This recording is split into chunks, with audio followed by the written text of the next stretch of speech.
आप सभी को गंगा दशहरे की ढेरों शुभकामनाएं। माँ गंगा के आशीर्वाद से आपके सभी काम बने, आपको मनवांछित फल प्राप्त हो, इसी कामना के साथ नमस्कार। आप देख रहे हैं देवभूमि चैनल। आज के इस वीडियो में हम बात करेंगे गंगा दशहरे की। 2024 में गंगा दशहरा कब है, किस प्रकार से स्नान करना चाहिए, क्या कथा है गंगा दशहरे की, पूजा का शुभ समय क्या है, गंगा स्नान का शुभ समय क्या है और क्या आपको दान करना चाहिए, किस प्रकार से आप दैनिक कार्य करें गंगा दशहरे के दिन कि आपके सभी पाप धुल जाएं और आपके परिवार में खुशहाली का वास हो जाए। आपसे निवेदन है कि वीडियो अगर अच्छा लगे तो उसे शेयर अवश्य करें। ये जो धार्मिक जानकारियाँ होती हैं, जो सूचना प्रदान करने वाली जानकारियाँ होती हैं, शिक्षाप्रद जानकारी होती है, इसको जितना आप अधिक लोगों तक पहुंचाते हैं, उससे जितने लोग लाभान्वित होते हैं, उसके पुण्य का कुछ प्रतिशत आपको भी प्राप्त होता है, क्योंकि आपके माध्यम से ही वो सूचना, वह सही जानकारी उस तक पहुँची है। इसीलिए वीडियो को अधिक से अधिक शेयर करें। कमेंट बॉक्स में जय माँ गंगा लिखना ना भूलें। आपको माँ गंगा का आशीर्वाद प्राप्त होगा और उनके आशीर्वाद से आपकी मनोकामनाएं अवश्य ही पूर्ण होंगी। चैनल पर नए हैं तो चैनल को सब्सक्राइब कर लें, क्योंकि हमारे चैनल पर सभी धार्मिक जानकारियां प्रदान की जाती हैं कि कौन सा त्यौहार, कौन सा व्रत कब है, किस प्रकार से करना है, क्या गलती नहीं करनी है, और सारी जानकारी भारतीय ज्योतिष शास्त्र और पंचांग पर ही आधारित होती है। आइए बढ़ते हैं वीडियो की तरफ। ज्येष्ठ महीने में गंगा जी की पूजा अचूक मानी जाती है, क्योंकि ज्येष्ठ माह के शुक्ल पक्ष की दशमी तिथि को माँ गंगा पहली बार पृथ्वी पर आई थी। इस दिन को हम गंगा दशहरे के नाम से जानते हैं। गंगा दशहरे के दिन गंगा स्नान, पूजा में गंगा जल का प्रयोग करने से मोक्ष की प्राप्ति होती है। आपके सभी पाप धुल जाते हैं और जाने अनजाने की जो गलतियां हैं वो सभी क्षमा कर दी जाती हैं। ज्येष्ठ माह के शुक्ल पक्ष की दशमी तिथि पर माँ गंगा हस्त नक्षत्र, व्यतिपात योग और गरकरण आनंद योग में ही भगवान शिव की जटाओं से पृथ्वी पर उतरी थी।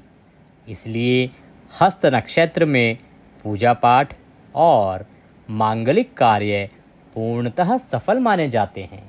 आपने देखा होगा, जब भी आप किसी पंडित जी के पास, ज्योतिषाचार्य के पास जाते हैं, तो उनकी पहली प्राथमिकता होती है कि हस्त नक्षत्र हो तो सबसे उत्तम है। वो हस्त नक्षत्र में ही आपकी जो भी पूजा पाठ के कार्य हैं उनको करना पहले पसंद करते हैं।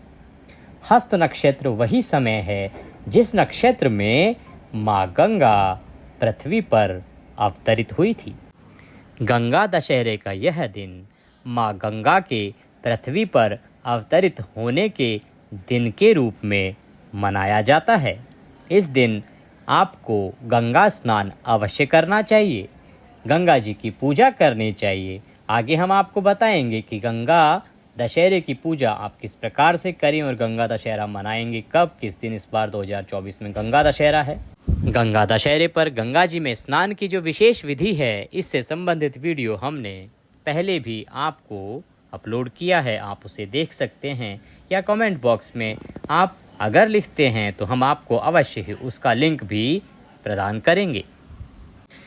गंगा दशहरा का दिन मोक्षदायिनी गंगा माता का पूजन, पितरों को तारने, पुत्र, पौत्र और मनोवांछित फल प्रदान करने वाला माना गया है। इस दिन 10 चीज़ें क्या? अन्न, जल, फल, वस्त्र, सुहाग सामग्री, घी, नमक, तेल, शक्कर और स्वर्ण दान करना चाहिए। ये 10 चीज़ें हैं। ये इस दिन अगर आप दान करते हैं तो आपको अवश्य ही माँ गंगा का आशीर्वाद प्राप्त होता है। हो सके तो आप किसी ब्राह्मण को अपने घर पर निमंत्रित करें और उन्हें भोजन आदि करा के ये सब दान दें। अगर आप भोजन आदि कराने के लिए घर पर निमंत्रित नहीं कर सकते हैं तो उनके यहाँ जाकर आपके जो भी पुरोहित हों या नज़दीकी ब्राह्मण हों जिनसे आप पूजा पाठ करवाते हैं, उनके पास जाएं या मंदिर में जाएं और ये चीज़ें दान करें। दान के समय संकल्प अवश्य करवाएं, क्योंकि कोई भी दान आपको तभी लगता है जब आप संकल्पित होकर उसका दान करते हैं। आइए अब बात करते हैं गंगा दशहरे की पूजा विधि की कि गंगा दशहरे पर आप पूजा किस प्रकार से करें।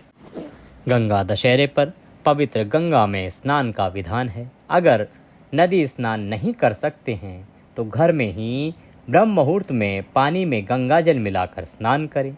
ब्रह्म मुहूर्त में नहीं उठ पाते हैं तो सूर्योदय से पहले अवश्य उठें और अपने पानी में गंगा जल मिलाकर उससे स्नान करें। इस दौरान ओम नमो गंगायै विश्वरूपिणी नारायणी नमो नमः मंत्र का जाप करें। एक बार फिर से हम मंत्र बता देते हैं। ओम नमो गंगायै विश्वरूपिणी नारायणी नमो नमः। इस मंत्र का जाप करें। गंगा दशहरे पर नदी किनारे पितरों के निमित्त आपको तर्पण करना चाहिए। इससे उनकी आत्मा तृप्त होती है। अगर आप किसी ब्राह्मण से नहीं उस दिन तर्पण करा पाते हैं तो आप गंगा जी से जल लेके स्वयं भी अपने पितरों को याद करते हुए ओम तर्पयामि पितरस्य तर्पयामि बोलते हुए अपने पितरों का तर्पण कर सकते हैं। उनका तर्पण करने के बाद आप ब्राह्मण या जरूरतमंद व्यक्ति को दान अवश्य दें। हो सके तो भोजन कराएं। आइए अब जान लेते हैं कि गंगा दशहरा 2024 में कब है।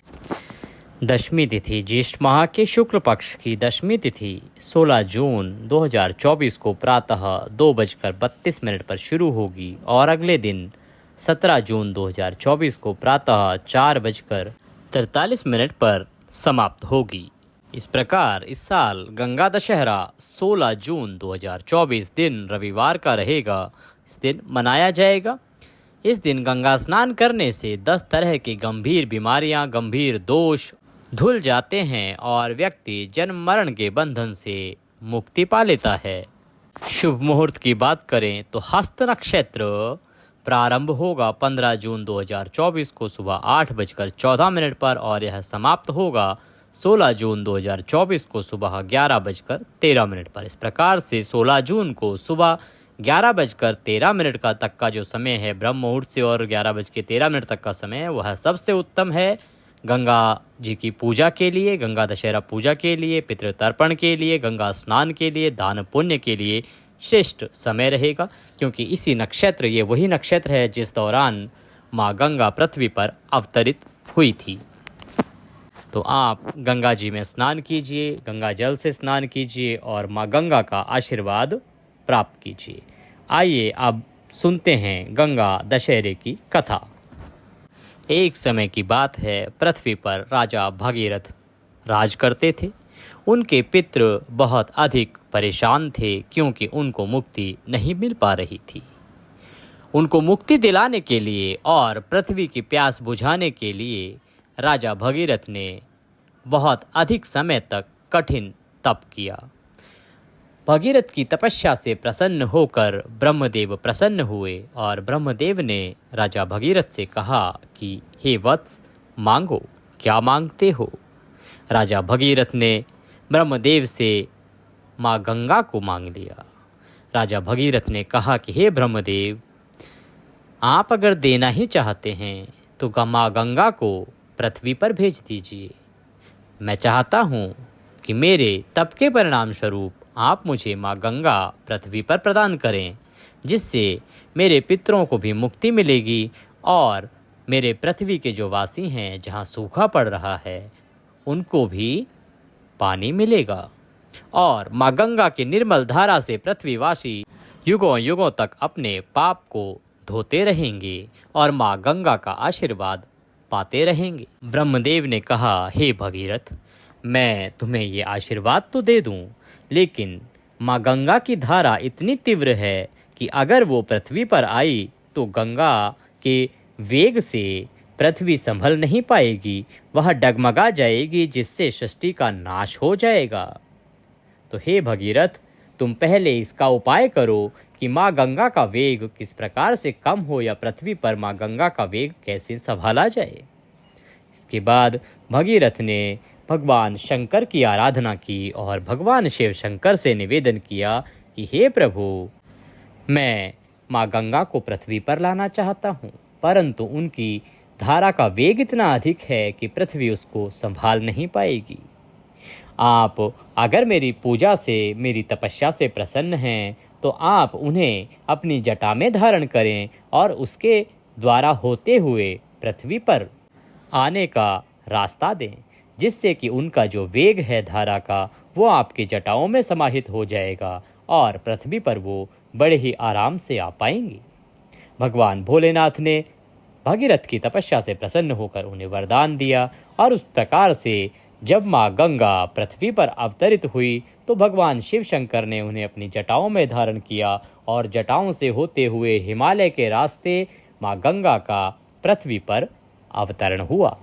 जिस दिन माँ गंगा का पृथ्वी पर अवतरण हुआ था, उस दिन ज्येष्ठ माह था और शुक्ल पक्ष की 10वीं तिथि थी और वह शुभ समय था हस्त नक्षत्र का।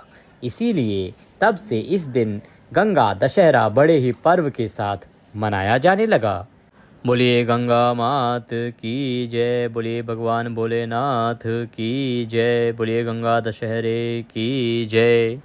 इसी के साथ कथा यहाँ पर समाप्त होती है।